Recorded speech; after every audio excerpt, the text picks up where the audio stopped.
सिलसिला सहीहा में रवायत है, रसूलुल्लाह सल्लल्लाहु अलैहि वसल्लम ने फरमाया, जब तुम तकलीफ महसूस करो तो जहाँ दर्द हो रहा हो वहाँ अपना हाथ रखो, फिर ये कलिमात कहो, बिस्मिल्लाहि आऊज़ु बिइज़्ज़तिल्लाहि व कुदरतिही मिन शर्रि मा अजिदु मिन वजई हाजा।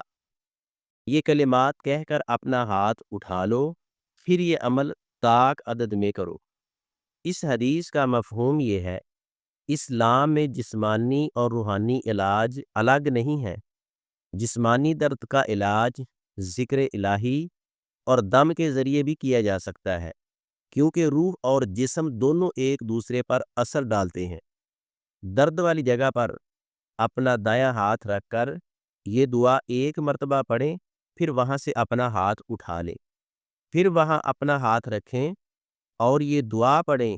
ये अमल 3 मर्तबा, 5 मर्तबा या 7 मर्तबा ताक अदद में करें। इसमें 2 हिकमतें हैं।